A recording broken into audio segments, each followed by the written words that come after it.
Welcome back दोस्तों। आज हम जानने वाले हैं प्रधानमंत्री फसल बीमा योजना के बारे में, जिसे हम PMFBY के नाम से भी जानते हैं। ये किसानों के लिए बहुत अच्छी इंश्योरेंस स्कीम है। उसके बारे में हम आगे जानने वाले हैं कि क्या क्या ऑब्जेक्टिव है, कब ये लॉन्च हुई थी, इसकी सारी इन्फॉर्मेशन हम आगे जानने वाले हैं।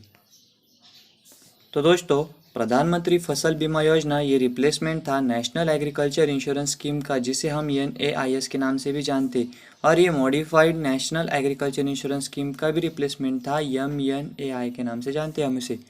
तो क्या हुआ था, 1972 में क्रॉप इंश्योरेंस स्कीम लॉन्च की गई थी general insurance corporation of India की तरफ से, जो कि कॉटन क्रॉप पे थी। ये गुजरात में थी और ये इंडिविजुअल लेवल पे थी, यानी इंडिविजुअल पर्सन के लिए इंडिविजुअल बेनिफिट ऐसी ये स्कीम थी।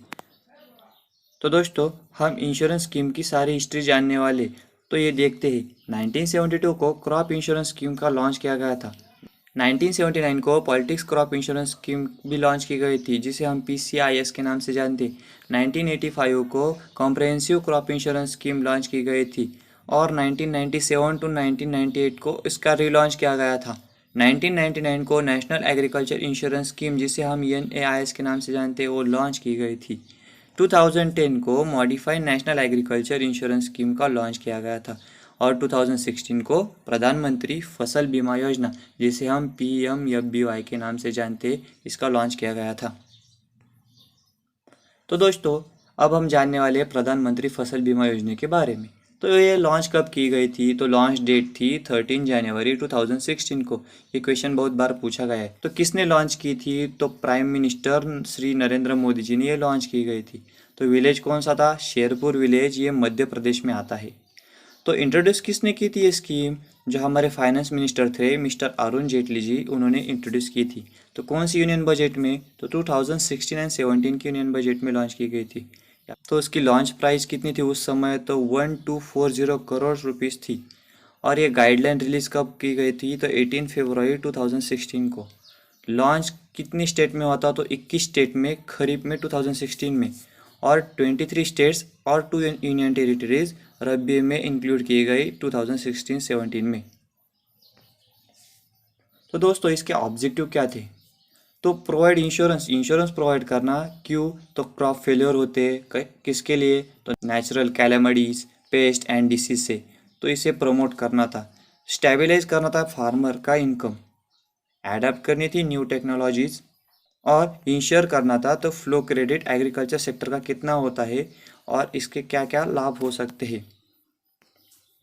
तो दोस्तों, प्रीमियम टू पे मतलब हमें कितना पे करना पड़ता है, इसकी जानकारी हम जानने वाले। तो खरीफ क्रॉप में 2%, रबी क्रॉप में 1.5% and annual commercial and horticulture crop में 5% का हमें पे करना पड़ता है। ये क्वेश्चन बहुत बार पूछे गए हैं। तो बैलेंस प्रीमियम क्या होता है? यानी कि हमने कितना पे इंक्लूड किया है और हमें गवर्नमेंट कितना देगा। तो खरीफ क्रॉप में 100-2 यानी 98% का इनकम गवर्नमेंट वापस देगा अगर हमारी क्रॉप फेलियर होती तो। रबी क्रॉप्स के लिए 100-1.5 98.5%। हॉर्टिकल्चर क्रॉप्स के लिए 100-5 95%।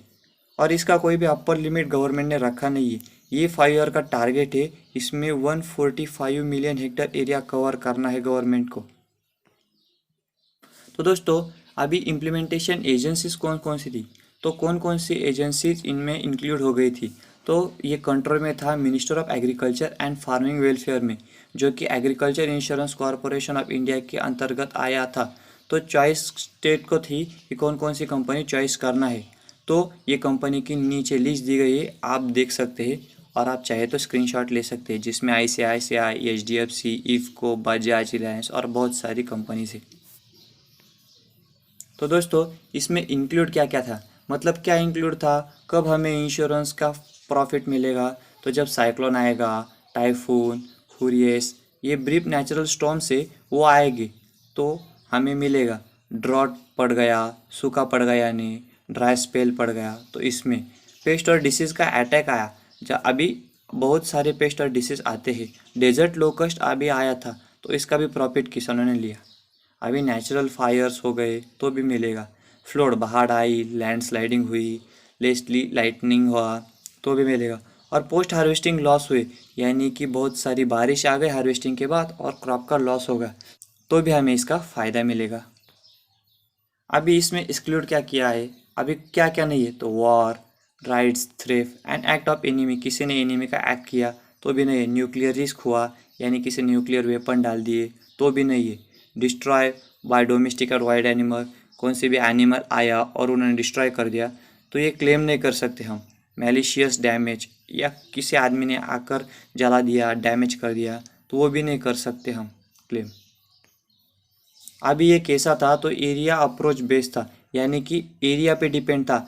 एरिया कौन कौन सा था, तो विलेज और विलेज पंचायत लेवल पे था, यानी कि पूरा विलेज का क्रॉप फेलियर होना चाहिए या विलेज पंचायत लेवल का क्रॉप फेलियर होना चाहिए। ये सारी इन्फॉर्मेशन गवर्नमेंट के गाइडलाइन की तरफ से आई थी। तो फाइनेंशियल यूनियन बजट क्या क्या था, तो देखो 2016 में जब लॉन्च हुआ था तो 1240 करोड़ रुपीज़ का फाइनेंशियल बजट डाला था। 2016-17 में 5500 करोड़ का था। 2017-18 में 9000 करोड़ का था। और 2018-19 में 13000 करोड़ का था। तो ये सारी इन्फॉर्मेशन इसमें थी। तो दोस्तों, आपको ये वीडियो कैसा लगा? अच्छा लगा हो तो लाइक कीजिए, अपने दोस्तों के साथ शेयर कीजिए, और हाँ, चैनल को सब्सक्राइब करना ना भूलिए, क्योंकि मैं ऐसी वीडियो लेकर आता रहता हूँ। तो दोस्तों, इससे जुड़ा कोई भी सुझाव हो तो नीचे कमेंट करना ना भूलिए, और आपको कौन सी इन्फॉर्मेशन और चाहिए वो भी नीचे कमेंट में बताना। और हाँ, थैंक्स फॉर वॉचिंग वीडियो दोस्तों।